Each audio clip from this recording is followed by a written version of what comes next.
Good evening and welcome to KSC TV News. I'm Ethan Platt. And I'm Austin Cook. Thank you for tuning in this evening. A two-vehicle collision at the intersection of Route 9 and Old Chesterfield Road has sent one driver to the hospital. The Sentinel reports 24-year-old Taylor Coolidge was turning left onto Route 9 this past Wednesday when she was struck. Police say 72-year-old Kristen Kreberg's car struck Coolidge's, spun and traveled another 300 feet. Both vehicles were totaled. Kreberg was taken to the hospital with non-life-threatening injuries. Police are still investigating. Keene State College is hosting several presidential hopefuls as the primary draws closer. The latest of these hopeful candidates is Elizabeth Warren. The Massachusetts senator spoke on campus September 25th. KSC TV's Ben Field talks to students about their reaction to the Warren speech. Elizabeth Warren attracted hundreds to Keene State College. During her speech, Warren promised to take action on what she calls corruption in Washington, D.C. Here's the good news. I have the biggest anti-corruption plan since Watergate. Yeah. Here's the bad news. We need the biggest anti-corruption plan since Watergate. She also detailed her plans to make college more affordable and to take action on climate change. Those plans and policies resonated with Nathaniel Jarvie. I think she's just right about the corruption thing. You fix that, and a whole bunch of problems that we deal with start to get solved. 3 recent national polls have shown Warren gaining ground on Democratic frontrunner Joe Biden. Some in this crowd sense that too. She's just so genuine. That is what's setting her on the edge. She's addressing the problems that we need to address.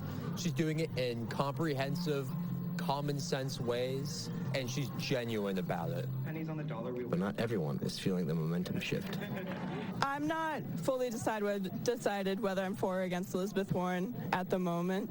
I think what she has to say, I think, really resonates with the crowd. I just think I'd need to do a little bit more of research into candidates myself.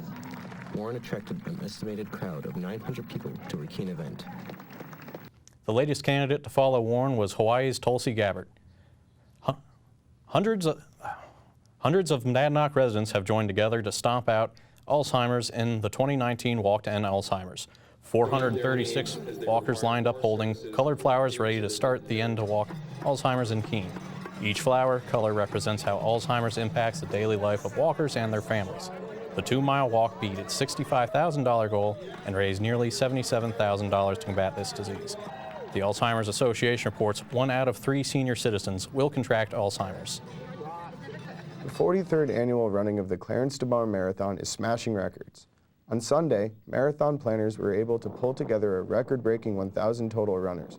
This includes full marathon runners, half marathon runners, the super senior run, and the kids fun run. After taking over as race director in 2012, Alan Stroshine has boosted attendance.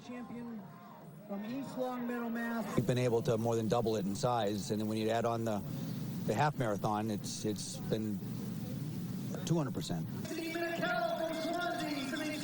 There were also over 100 volunteers out on the course and plenty of townspeople and students cheering the runners on. Thanks to near-perfect race conditions, the races went off without a hitch. The Keene State soccer field has a new name. Owls fans and alumni packed the soccer field rededicated to the Owls Hall of Fame director, Dr. Ron Butcher. KSC TV's Quint Kimmel takes us through the legacy of the 43-year coach. Dozens of current and former players came to honor the man who roamed these sidelines for more than 4 decades, Dr. Ron Butcher. Butcher's accomplishments in that time are many. More than 500 wins, 31 years of playoff appearances, and his 1983 team is in the Owls Hall of Fame. Even with so many accomplishments, Butcher remained a humble and helpful presence on campus. But he could not have been more gracious. He didn't know me from Adam. He gave me all the time in the world. He gave great quotes. He had great respect for the media. The man to take over in 2014 was Rick Scott, who played under Butcher when he was a student. The changing of the guard was easy for the KSC program. It seemed like a natural transition because of my connections with the alumni, because of my connection with him and everything. The men's and women's soccer teams will finish the rest of 2019 at Dr. Ron Butcher Field. Quinn Kimmel, KSC TV. This weekend, the Keene State men host Ithaca College at Dr. Ron Butcher Field in the first round of the NCAA tournament.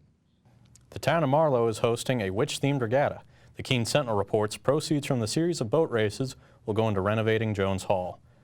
Jones Hall was built in the early 1800s and needs basement repairs. The regatta starts at noon on Saturday, October 12th at the Marlow Village Pond. That's all for this edition of KSE TV. Thanks for tuning in. We'll be back at the same time. We'll see you then, and have a good evening.